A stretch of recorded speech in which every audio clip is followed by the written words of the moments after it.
बिस्मिल्लाहिर्रहमानिर्रहीम। ख़वातीन हज़रात अस्सलाम वालेकुम। रमज़ानुल मुबारक के महीने में हमसे सवाल ये किया जाता है कि क्या हम रोज़े रखें या ना रखें। देखें, अगर आप का एंजाइना कंट्रोल में है और आप दवाएं पाबंदी से ले रहे हैं तो इस महीने से बेहतर महीना कोई आपके लिए नहीं आएगा जो आपके दिल की सेहत को और बेहतर कर देगा। अगर हाल ही में हार्ट अटैक हुआ है तो फिर अपने डॉक्टर साहब से मशवरा कर लें, वो क्या सजेस्ट करते हैं। वो मरीज़ जो बार बार दवाएं खाते हैं, वो मरीज़ जिनको हार्ट फेलियर है, जिनके फेफड़े में पानी आ जाता है, जिनके पाँव पर सूजन आ जाती है, जिनका सांस बहुत ज़्यादा ख़राब होता है, जो सीधा लेट नहीं पाते, उनके लिए ये ज़रूरी है कि वो रोज़ा रखने से पहले अपने डॉक्टर साहब से लाजमी डिस्कस कर लें कि क्या इतनी देर का वक्फ़ा उनके लिए बेहतर होगा या नहीं। क्योंकि बाज़ औक़ात दवाएं हमें वक्फ़े से देनी पड़ती हैं, कुछ मरीज़ों को 6 घंटे बाद, कुछ मरीज़ों को 8 घंटे बाद।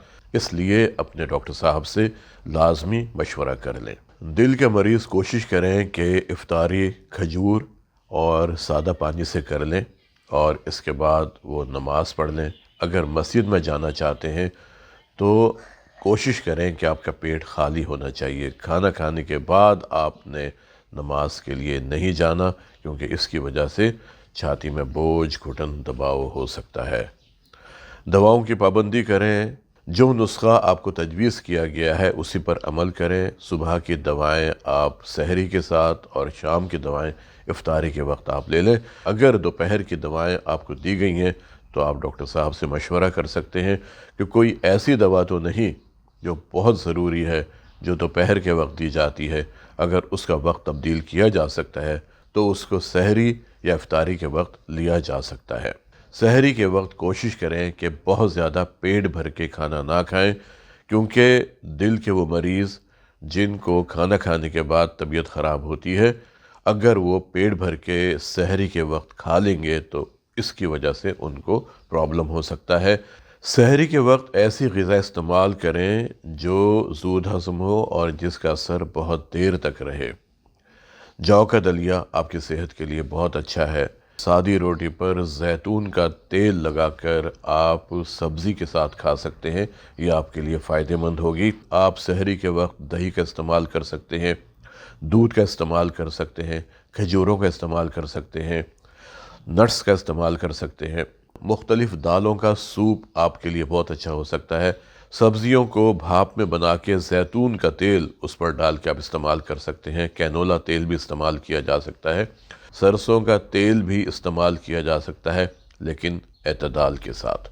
हमने देखा है सहरी के वक्त लोग पानी का इस्तेमाल बहुत ज़्यादा करते हैं, मुख्तलिफ़ मशरूबात का इस्तेमाल बहुत ज़्यादा करते हैं, लस्सी का इस्तेमाल बहुत ज़्यादा करते हैं, दूध बहुत ज़्यादा पी जाते हैं, चाय का इस्तेमाल बहुत ज़्यादा करते हैं। आप इतना पिएं जिससे आपके मैदे पर बोझ ना पड़े, जिसको पीने के बाद आपकी छाती में बोझ ना हो, घुटन ना हो, दबाव ना हो। अगर आप चाय पीने के आदी हैं ज़रूर पिएं, लेकिन कोशिश करें कि दूध पत्ती से अवॉइड करें और आधा कप चाय पिएं, ताकि आपकी तलब भी पूरी हो जाए और आपके मैदे को नुकसान भी ना पहुँचे। इफ्तारी के वक्त आपका खाना सादा होना चाहिए। जो आप आम दिनों में खाते हैं कोशिश करें कि उसी खाने को खाएं, वो आपकी सेहत के लिए बहुत बेहतर है। रमज़ानुल मुबारक के महीने में पकौड़े बहुत ज़्यादा बनाए जाते हैं, समोसों का इस्तेमाल बहुत होता है, कचौरियों का इस्तेमाल बहुत ज़्यादा होता है। वो खुराक इस्तेमाल की जाती है जो डीप फ्राइड होती है। दिल के मरीज़ों को इस तरह की खुराक से परहेज़ करना चाहिए। आप एक छोटा पकौड़ा खा सकते हैं, समोसे का छोटा टुकड़ा खा सकते हैं, कचौरी का एक पीस आप ले सकते हैं, लेकिन बड़ी वाली कचौरी खाना, 2-2 समोसे खाना, प्लेट भर के पकौड़े खाना, ये आपके मैदे में अफारा भी पैदा कर सकता है, आपके मैदे में बोझ पैदा कर सकता है। हमने देखा है बाज़ लोग इफ्तारी के वक्त बहुत पेट भर के खाना खा लेते हैं, बहुत ज़्यादा पानी पी लेते हैं, बहुत ज़्यादा मशरूबात ले लेते हैं और उसके बाद तेज़ी के साथ नमाज के लिए जाते हैं ताकि उनकी नमाज क़ज़ा ना हो जाए। ऐसा कभी ना करें, کیونکہ اس کی وجہ سے چھاتی میں بوجھ، گھٹن، دباؤ، جلن ہو سکتی ہے جو آپ کی صحت کو نقصان پہنچا سکتی ہے۔ دل کے وہ مریض جو روزہ دار ہیں، افطاری 3 یا 5 کھجوروں اور سادہ پانی کے ساتھ کریں۔ اس کے بعد مغرب کی نماز ادا کریں۔ گھر کا بنا ہوا سادہ کھانا اتنی مقدار میں کھائیں کہ آپ کے معدے پر بوجھ، گھٹن، دباؤ کا احساس نہ ہو، اور اس کے بعد آپ اپنی دواؤں کی وہ خوراک لیں جو ڈاکٹر نے آپ کو تجویز کی ہوئی ہے۔ اس کے بعد آپ عشاء کی نماز پڑھ سکتے ہیں، تراویح ادا کر سکتے ہیں، لیکن کوشش کریں کہ تراویح میں بہت زیادہ دیر تک کھڑے نہ ہوں، کیونکہ آپ نے جو دوائیں کھائی ہوتی ہیں ان کی وجہ سے بلڈ پریشر کم ہو سکتا ہے اور آپ کو چکر آ سکتے ہیں، طبیعت خراب ہو سکتی ہے۔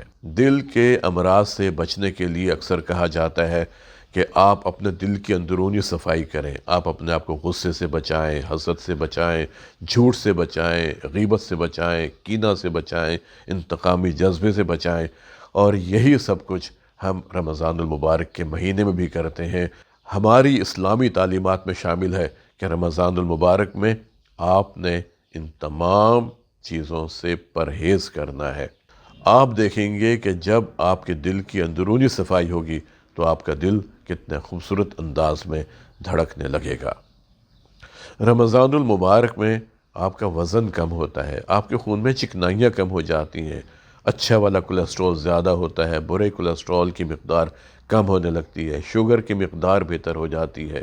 وہ فاسد اور زہریلے مادے جو سارا سال ہمارے جسم میں جمع ہوتے رہتے ہیں، اس ایک مہینے میں ہمارے جسم سے نکل جاتے ہیں، ہمارے جسم کی صفائی ہو جاتی ہے، اور وہ بیماری جس میں جسم کی نالیاں سخت ہوتی ہیں، جسم کی نالیاں تنگ ہوتی ہیں، چاہے وہ دل کی نالیاں ہوں، دماغ کی، گردے کی، جگر کی، ٹانگوں کی، ان نالیوں کی سختی، ان نالیوں کی تنگی کا عمل اس مبارک مہینے میں بہت کم ہو جاتا ہے، کیونکہ ہم ان تمام چیزوں سے پرہیز کرتے ہیں جو ہمارے جسم کو بیمار کرتی ہیں، اور جب ہماری جسمانی، ذہنی، نفسیاتی آلائشیں صاف ہوتی ہیں تو ہم نہ صرف جسمانی طور پر بھی بلکہ ذہنی، نفسیاتی، روحانی طور پر بھی اس قابل ہو جاتے ہیں کہ اگلے 11 مہینے ہم ایک بہت اچھے انداز میں، صحت مند انداز میں گزار سکیں۔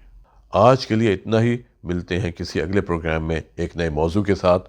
اپنا اور اپنے خاندان کے افراد کے دل کی صحت کا بہت خیال رکھیں اور کوشش کریں کہ زندہ رہیں ایک مضبوط، صحت مند اور توانا دل کے ساتھ۔ السلام علیکم۔